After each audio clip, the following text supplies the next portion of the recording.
करण में जानेंगे वीडियो के अंदर। जैसे कि आप सभी को पता है कि फ्राइडे सैटरडे जो है आप सभी को एक ऐसे टॉपिक के ऊपर क्लास मिलती है जिसमें हम लोग पूरी विस्तार से बात करते हैं। क्लियर है? तो आज फ्राइडे है और आज हम जिस टॉपिक के ऊपर जानने वाले हैं ये क्वेश्चन एक ऐसा क्वेश्चन है जिसका आंसर आप लोग बहुत अच्छे से जानते हैं और आपको बार बार जब भी आप इस क्वेश्चन को उठाते होंगे कि आखिर में ऐसा क्यों होता है तो आपको आंसर जो है सेम मिलता है जैसे बचपन में मिलता होगा वैसे ही।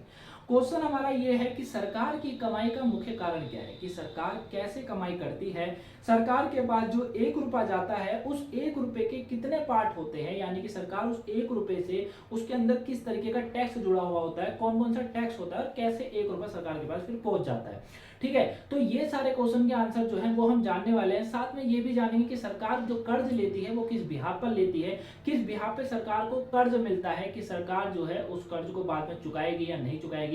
जो बड़ी बड़ी कंपनीज है, IMF है, ये जो कर्ज देती है वो किस बिहाफ पर देती है उसके ऊपर हम लोग बात करने वाले हैं। ठीक है, तो चलिए स्टार्ट करते हैं। टॉपिक आपको पेपर के पॉइंट ऑफ व्यू से इंपॉर्टेंट है ही। 1-2 नंबर का क्वेश्चन आपको एग्जाम से देखा जा सकता है, साथ में इंटरव्यू में भी काफी टॉपिक बनता है, काफी इंपॉर्टेंट बन जाता है अगर आप यूपीएससी पीसीएस की तैयारी कर रहे हैं तो। ठीक है, चलिए स्टार्ट करते हैं, एक एक करके समझते हैं। वीडियो को एंड तक जरूर देखिएगा। देखिए, आपको पता होगा जब आपने कभी बचपन में अपने पेरेंट्स से या टीचर से क्वेश्चन पूछा होगा कि सर ये बताइए, या जो है मम्मी या पापा ये बताइए कि सरकार के मुख्य जो कमाई होती है वो कैसे होती है, तो एक सेम आंसर दोनों से सुनने को मिला होगा कि बेटा जो कमाई होती है वो टैक्स से होती है।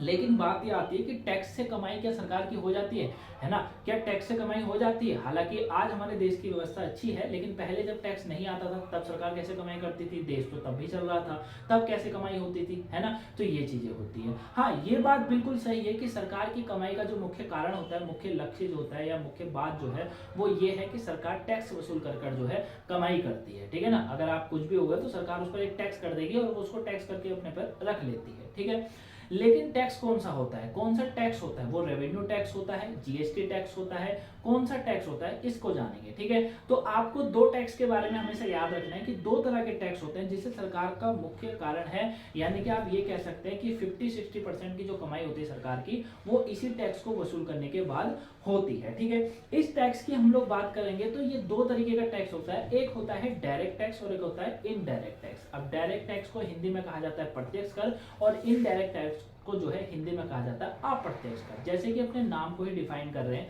अब जैसे हम लोग बात करें डायरेक्ट टैक्स क्या होता है, डायरेक्ट टैक्स ये टैक्स वो टैक्स होता है जो कमाने वाले या लेन देन करने वाले को डायरेक्ट भरना पड़ता है, इसमें तीसरी पार्टी इन्वॉल्व नहीं होती। अब आपके दिमाग के जो है थोड़ा सा पर्दे खुलने स्टार्ट होंगे, थोड़ी सी चिड़िया जो है इधर उधर भागेगी कि मतलब थर्ड पार्टी इन्वॉल्व नहीं होती, इसका क्या मतलब है? देखिए, थर्ड पार्टी इन्वॉल्व का मतलब ये होता है, जैसे आप अप्रत्यक्ष कर को समझिए। अप्रत्यक्ष कर यानी कि इनडायरेक्ट टैक्स क्या होता है? इनडायरेक्ट टैक्स वो टैक्स होता है जो कि आपको जीएसटी के रूप में, सेल्स टैक्स के रूप में, या फिर आप ये कह सकते हैं कि सर्विस टैक्स के रूप में देना होता है। ठीक है, जैसे आपने टीवी खरीदा, आपने जब टीवी खरीदा तो वो टीवी था आपका 12,000 या 13,000 का। ठीक है, अब उस पर जो है 1,000 रुपए टैक्स लग गया।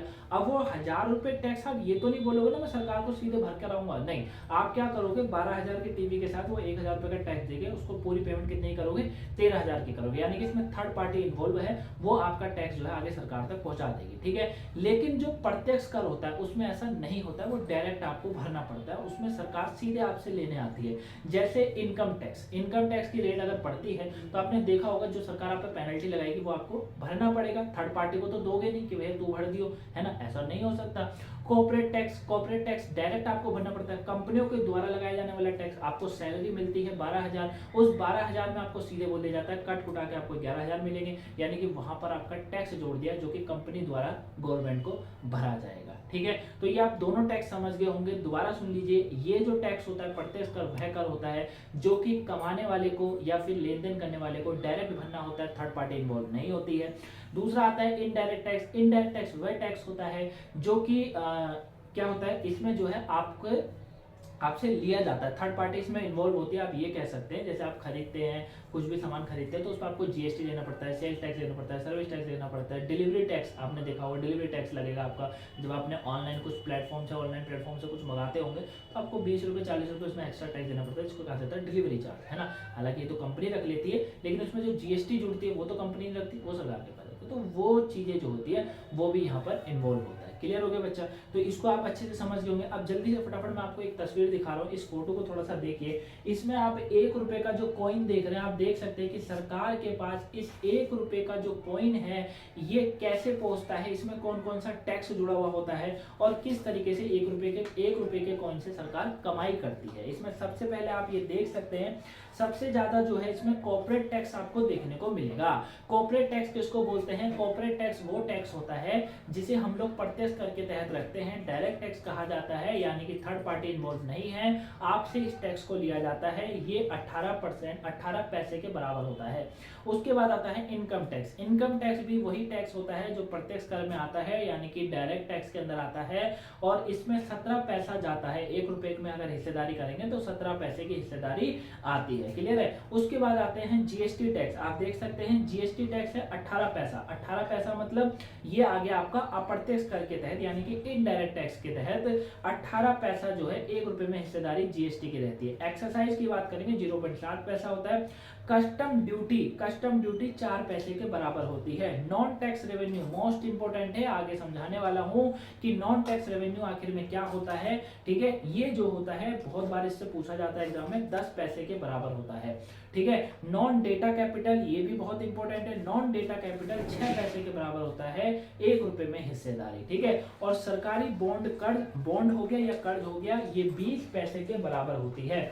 ठीक है, कुल मिला के 100 हो गया। इस तरीके से सरकार कमाकर 1 रुपया जो है सरकार के पास जाता है। क्लियर है? इस चीज को आप अच्छे से समझे या नहीं समझे? ठीक है, चलिए इमेज को हटाते हैं। तो अभी आपने देख लिया होगा कि किस तरीके से 1 रुपए के पार्ट कर सरकार 1 रुपया अपने पर सबमिट करती है, जमा कर लेती है। ठीक है, अब इसी के तहत आ जाता है टैक्स के अलावा क्या। अब आपका क्वेश्चन होना चाहिए सर कि टैक्स के अलावा, टैक्स से ही सरकार कमा ले रही है, आपने बोला 50-60% कमा लेती है, बाकी का 40% या 30% बात करें या फिर 50% की बात करें तो कहां से कमाती है? इसके अलावा आता है नॉन टैक्स रेवेन्यू। क्या आता है? Non tax revenue. याद रखिएगा, नॉन टैक्स रेवेन्यू सरकार के पास आमदनी का तीसरा रास्ता है। ठीक है, क्या है? तीसरा रास्ता है, यानी वह कमाई इसको बोला जाता है नॉन टैक्स रेवेन्यू। वह कमाई होती है जो टैक्स से नहीं आती, यानी कि कोई टैक्स नहीं है लेकिन रेवेन्यू यानी राजस्व खाते के आमदनी होती है। ठीक है, ये आपको याद रखना है। क्लियर हो गया? आगे बात कर। अब जो है टैक्स के अलावा भी देखिए सरकार की कमाई के दर्जनों तरीके हैं। दर्जन तरीके से सरकार जो है कमाई कर देती है। सरकारी सेवाएं आपने देखा होगा, जितनी भी आपको सरकारी सेवाएं मिलती हैं, सरकारी सेवाओं में बहुत कुछ आता है, जैसे कि लाइसेंस आ गया, आपको अगर अपना ड्राइविंग लाइसेंस बनाना है तो ये उसमें आ गया। सरकार जो इससे पैसा लेती है वो भी तो आप दे रहे हो ना, हालांकि ड्राइविंग लाइसेंस तो फ्री होता है लेकिन सरकार फीस लेती है। कभी क्वेश्चन पूछा कि सरकार फीस क्यों ले रही है?